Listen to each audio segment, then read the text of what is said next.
Welcome back to our channel. If you are new here, please hit that subscribe button right now and turn on notifications so that you never miss any of our story. February 10th, 1943, 11:47 p.m. RAF Marham, Norfolk, England.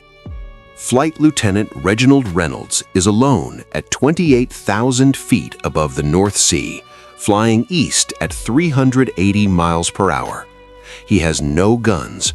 His de Havilland Mosquito, one of the fastest aircraft in the world, has had all its weapons removed to save weight and carry more fuel. If a German night fighter finds him, his options are two: outrun it or die. He has no escort, no formation, no wingman, no one to call on the radio, because radio silence is mandatory from the moment the wheels left the runway.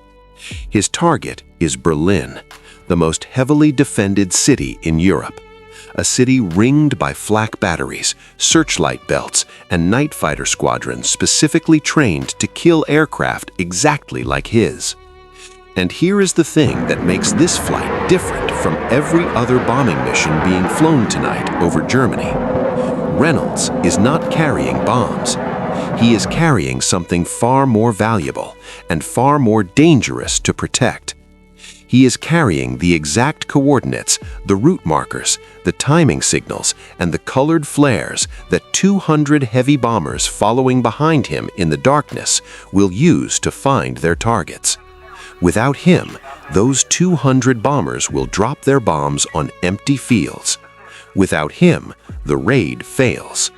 He is a Pathfinder, and almost no one in Britain or Germany will know his name for the next 30 years. Before we continue this incredible story, comment below where you are watching from and what is the time in your country right now. Are you watching from London, America, South Africa, Dubai, Germany, Canada, Philippines? Let me know in the comment. In the first 2 years of the war, the RAF's strategic bombing campaign against Germany was failing. Not slightly failing, catastrophically failing. In August 1941, a civil servant named D.M. Butt completed a systematic analysis of raid photographs taken by RAF bombers over Germany. The Butt Report, as it became known, reached a conclusion that shocked the Air Ministry and horrified Bomber Command's leadership. Of all the aircraft recorded as having attacked their targets, only 1 in 3 had dropped their bombs within 5 miles of the aiming point.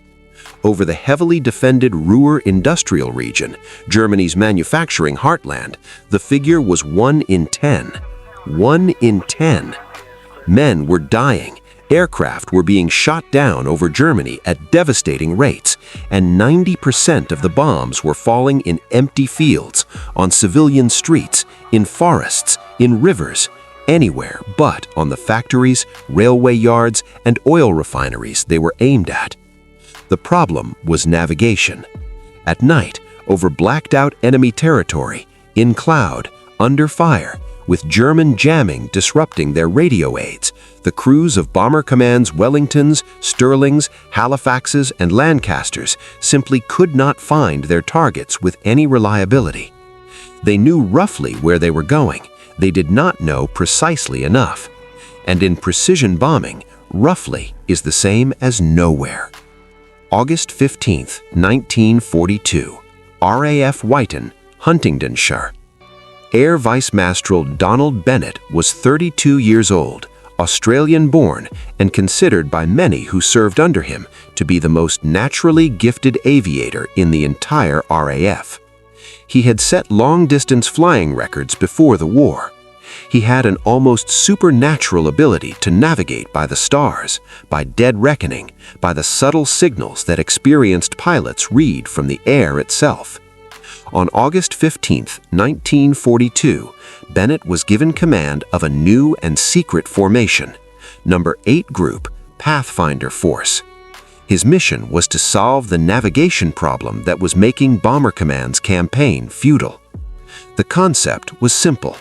Instead of sending 200 inexperienced crews to find their own way to a target, send a small elite force ahead, the Pathfinders, equipped with the best navigation technology available, flying the best aircraft available, crewed by the most experienced men available.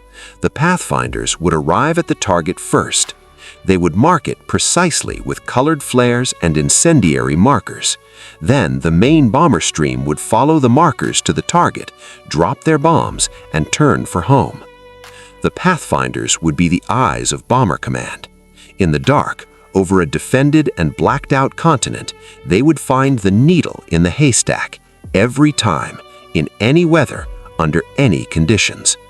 The cost of this role, in aircraft losses, in crew survival rates, and in the particular psychological weight of flying alone and unarmed into the most dangerous airspace in the world, would be borne entirely by the men who volunteered for it. And they volunteered, all of them, because Bennett asked only for crews who had already completed at least one full operational tour. Men who had already survived 30 missions over Germany and chosen, knowing exactly what it meant, to go back. The de Havilland Mosquito was one of the most extraordinary aircraft of the Second World War, and its origins reflected exactly the kind of unconventional thinking that the Pathfinder mission required. When de Havilland first proposed the Mosquito to the Air Ministry in 1938, the concept was rejected. The proposal was a twin-engine, two-crew aircraft built almost entirely from wood, plywood, and balsa, laminated and bonded with special adhesives that would be so fast it would need no defensive armament. No guns, no gunners, no armor, just speed. The Air Ministry said it was impossible. War aircraft needed guns, everyone knew that. De Havilland built it anyway, privately, with company funds. And when the prototype flew in November 1940 and reached 388 miles per hour, faster than the Spitfire at that altitude, the Air Ministry changed its mind. The Mosquito entered service in 1941 and became, across the course of the war, the most versatile aircraft the RAF flew. It served as a bomber, a night fighter, a photo reconnaissance aircraft, a long-range intruder, and, most critically for this story, as the primary aircraft of the Pathfinder Force. At high altitude, a Mosquito flying at combat speed could outrun virtually any German interceptor in service in 1942 or 1943. A Focke-Wulf 190 at sea level was faster. A Bf 109G at altitude could theoretically match it. But the operational reality, the actual chase, at night, through cloud, with a Mosquito that had already been flying for 2 hours and was still making 360 miles per hour at 28,000 feet, meant interception was possible, but difficult. Difficult, not impossible. Which is why the Pathfinder crews knew every time they took off that they might not come back. The Pathfinders were also the first RAF crews to be systematically equipped with the new electronic navigation systems that Bomber Command was developing in 1942 and 1943. G was a radio navigation aid that used pulses from 3 ground stations in England to allow an aircraft to determine its position on a special chart. It worked well over the North Sea and into Western Germany.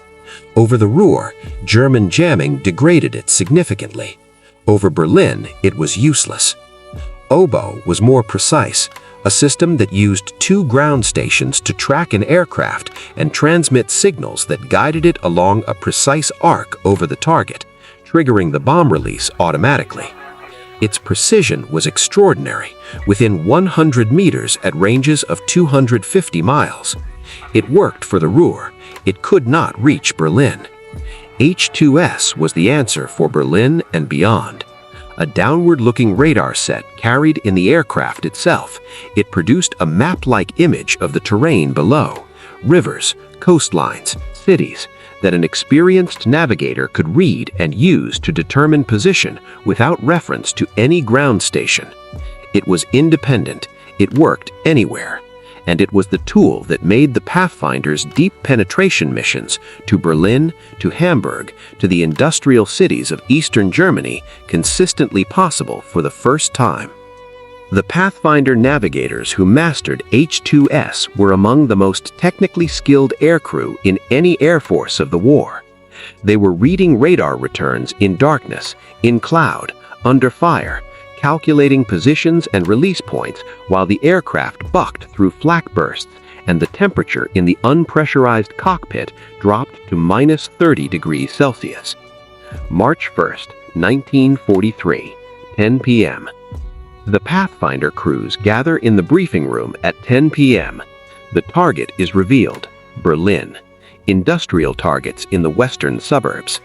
The main bomber stream, 302 Lancasters and Halifaxes, will follow the Pathfinder's markers. Bombing height, 20,000 feet. Time over target, 1:47 a.m.